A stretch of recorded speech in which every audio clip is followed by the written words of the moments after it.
دیکھو کہ دوزخ کی آتش لگائے خدا اور بجھائے محمد. سنا مشکات شریف نوٹ کرو جلد اول باب اثبات عذاب القبر صفحہ 26 کے اوپر یہ حدیث ہے. ان جابر قال خرجنا مع رسول اللہ صلی اللہ علیہ وسلم سعد بن معاذ حين توفي. حضرت جابر فرماتے جب حضرت سعد بن معاذ کا انتقال ہو گیا تو سرکار کے ساتھ نماز جنازہ پڑھنے کے لیے ہم بھی گئے. یہ کیسے صحابی تھے؟ شہدون 70 الفا من الملائکہ. ان کے نماز جنازہ میں 70,000 فرشتے آئے تھے. کتنے فرشتے جی؟ آپ کے جنازے میں کوئی فرشتہ نہیں آتا ہے, بڑی پریشانی ہے. 70,000 فرشتے آئے. کتنے آئے؟ اور فتحت ابواب السماء, اتنے نیک تھے کہ آسمان کے دروازے کھول دیے گئے. آج صلی سرکار نے نماز جنازہ پڑھی. ثم وضع فی قبرہ, پھر حضور نے قبر میں رکھا. ثم صوی علیہ, جب قبر تیار ہو گئی, صحابہ کی قبر تیار ہو گئی تو اذان کے منکروں اب سنو اب سنو. سرکار قبر کے پاس کھڑے ہو گئے. فصبح رسول اللہ صلی اللہ علیہ وسلم, تو سرکار قبر کے پاس کھڑے ہو کر پڑھنے لگے سبحان اللہ بحمدہ سبحان اللہ العظیم. بولو نا سبحان اللہ. کیا پڑھے حضور؟ سبحان اللہ. کیا پڑھے ہیں؟ تو صحابہ کہتے جب حضور کو دیکھا فسبحنا طویلا, حضور کو دیکھا تسبیح پڑھتے تو ہم لوگوں نے بھی شروع کر دیا. ثم کبر, پھر حضور نے قبر کے پاس تکبیر پڑھی. تکبیر ہے نا, اللہ اکبر اللہ اکبر. بولو نا بھائی, بولو کیا ہے؟ تکبیر یاد ہے نا. تو پھر حضور نے تکبیر پڑھی فکبرنا طویلا, تو ہم لوگوں نے بھی لمبی لمبی تکبیر شروع کر دی. جب حضور فارغ ہوئے تو حضور لما سبحت ثم کبرت, حضور آج آپ نے قبر کے بعد تسبیح اور تکبیر کیوں پڑھی ہے؟ تو سرکار فرماتے لقد تضايق القبر على هذا العبد الصالح ثم فرجه الله عنه. جب ہم نے سعد کو قبر میں رکھا تو قبر نے دبوچ لیا تھا, قبر تنگ ہو گئی تھی. پھر تسبیح اور تکبیر کی برکت سے اللہ نے اس کی قبر کو اب کشادہ کر دیا ہے. بولو نبی نے قبر پہ تسبیح پڑھی کہ نہیں پڑھی؟ تکبیر پڑھی کہ نہیں پڑھی؟ یہ بدھوا کہتا ہے کیوں پڑھتے ہو؟ ہم اس لیے کہتے ہیں اذان کہ ہمارے نبی نے تکبیر پڑھی ہے کہ نہیں؟ اچھا ایک بات, آپ کے یہاں جب بچہ پیدا ہوتا ہے تو کہ کان میں کیا کہتے ہیں؟ کیا کہتے ہیں؟ جیتے رہو جیتے رہو جیتے رہو. نہیں, داہنے کان میں اذان بولنا, بائیں کان میں کیوں اذان کی کیا ضرورت ہے؟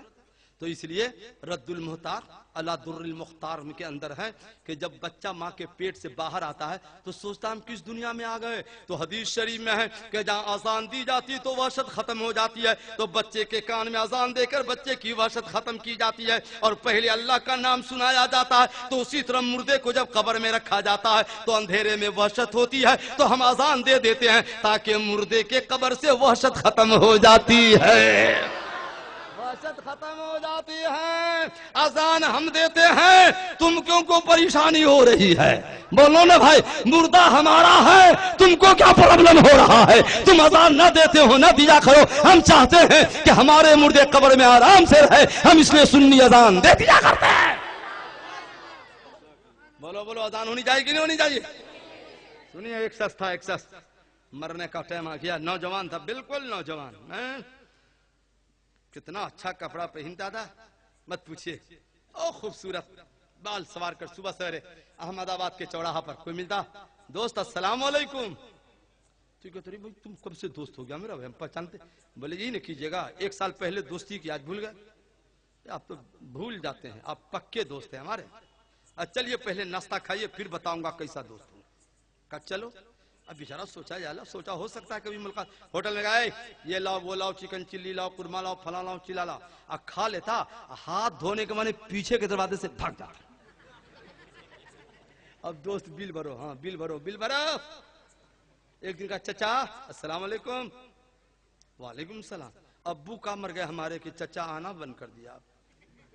کہا بیٹا تو کون ہے؟ کہا یہی نہ کیجئے گا آپ, چچا پہلے چلیے ناشتہ کیجئے. ہوٹل میں آرڈر دیا, چچا کھا ہی رہے جب تک بھتیجا گئے. بس ختم ہے, یہاں جزاک اللہ کی ضرورت نہیں پڑتی ہے, ختم ہے. ہم تو 10 منٹ میں, جب مدراس میں آل انڈیا مقابلہ ہوا تھا تو 5 منٹ کا ٹائم تھا.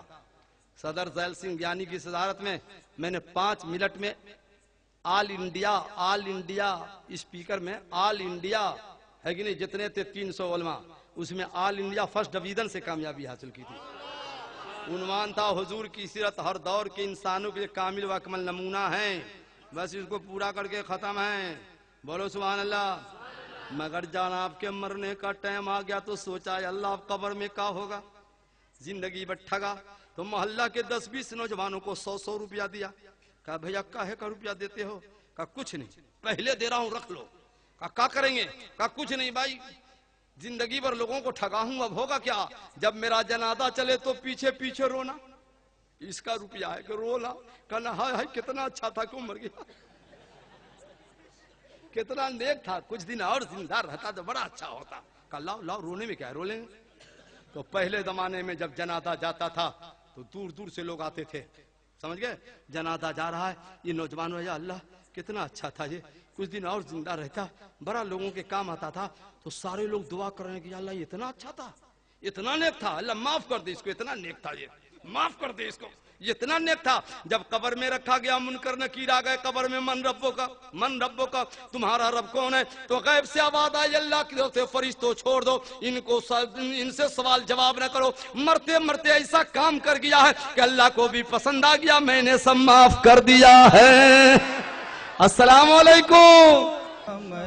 بز میں ہدایت پہ لاکھوں سلام. شہر یار ہم تاجدار